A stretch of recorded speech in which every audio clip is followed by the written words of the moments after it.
Ballylinch has a long and rich history goes right back to the Tetrarch up to the modern day where we have Lope De Vega, and we've bred plenty of champions and top class racehorses in between that.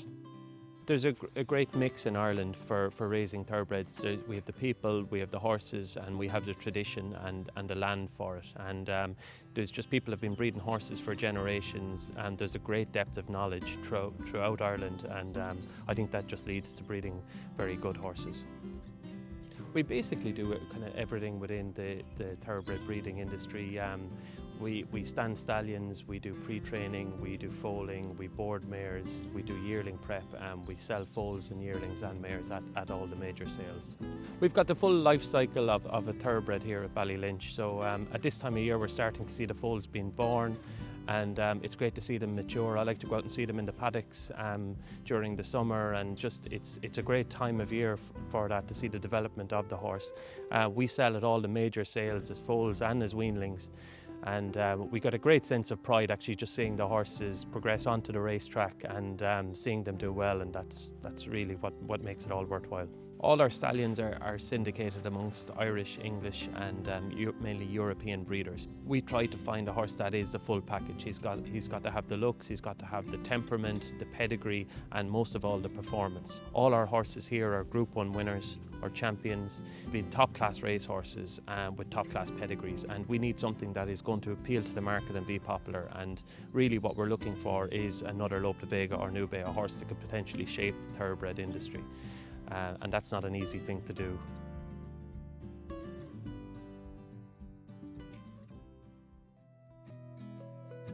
Well, Lope De Vega was a very good racehorse. He was trained by André Faber, who's been the perennial champion trainer in France, and he was bred in Ireland, but by a German farm called Gestüt Ammerland.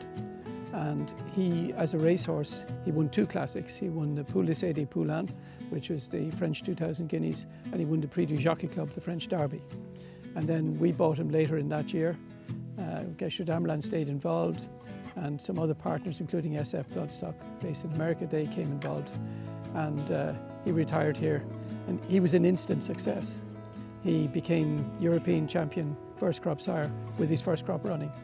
And we bred the European champion 2-year-old in that year from that first crop, called Bellardo, who's now a stallion himself. So it all happened pretty quickly. Right from the start, everybody knew he was a star. You can see it in his walk, his movement. He moves almost like a panther. He's so loose, and so his action is so fantastic. That's been a very important part, I think, of his success as a stallion, because he breeds free-moving, athletic stock. So that, you know, his percentages are off the charts as regards high-quality horses, stakes winners. You know, he's had 140 plus stakes winners, which is an extraordinary number, and he's had 24 individual Group 1 winners.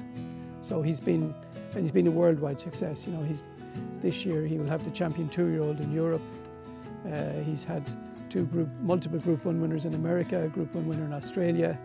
You know, he's had success right around the world.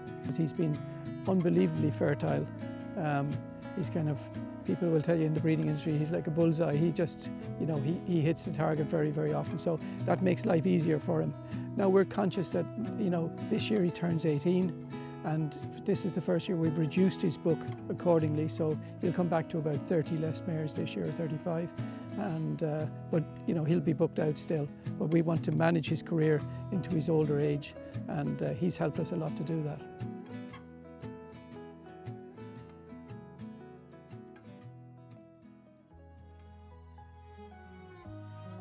So this year, for the first time, we welcome a son of Lope De Vega to Ballylinch, and his name is Lope De Vega. And interestingly, he won the same race, the Prix du Jockey Club, as Lope De Vega, his sire, and Chamerdal, his grandsire. So there seems to be a line of them that are doing well in the Prix du Jockey Club. That's turned out to be a very important race for choosing the top sires. And we have another Prix du Jockey Club winner here on the farm called Nube, who's also very, very successful as well. So Lope De Vega, we're excited to have him on the farm. Very, very good looking horse. I think the breeders have been really impressed by him. He's a wow kind of individual, and he's inherited that beautiful walk that you associate with Lope De Vega. So he has it, you know, in spades. and he's a very correct, high quality racehorse. So we're really looking forward to him getting going as a stallion. So New Bay was bred by Juddmont Farms, one of the preeminent stud farms in the world, and he's from a really high quality family. So his sire Dubawi is one of the top sires in the world. He stands at Dalham Hall Stud in England, but this is he's got a few very good sons in Ireland, and this is one of the top ones. So New Bay himself as a racehorse was trained by Andre Faber, the same trainer as Lope De Vega, and he won the same race, the Prix du Jockey Club, as Lope De Vega and Lope De Vega. So this race has been very important for us. And he's made a great start at stud. He has a great dam line. He's related to some top class stallions like Kingman and Oasis Dream, and a stallion which we stud ourselves called Beat Hollow. So it's a family, female family which produces stallions. That's unusual enough, but when it happens, it's very significant. So he's been popular right from the start, and he kicked off very well. He had a very high quality filly in his first crop called Saffron Beach, and he's followed that up with a stallion which you saw today, a top class racehorse called Bayside Boy, and another one called Bay Bridge. They both won championship races on Champions Day at Ascot. So he's made a great start.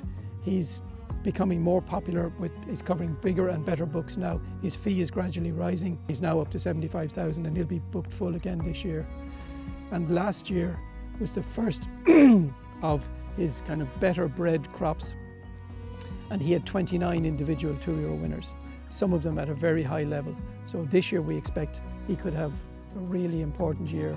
I think at the end of this year you'll be looking at New Bay as one of the top stallions in Europe. We're quite disciplined in that we don't have a big group of stallions. The facility we have here suits having 5 or 6 stallions, so that gives us a discipline. So we have to make sure that the horses that we retire to stud have a good chance of being successful, and that they're stallions that we want to send our own mares to. So we choose top racehorses. For us, they have to be at least Group 1 winners, Classic winners, multiple Group 1 winners. The better the racehorse, the more we want to have them here. We also look at their sire lines.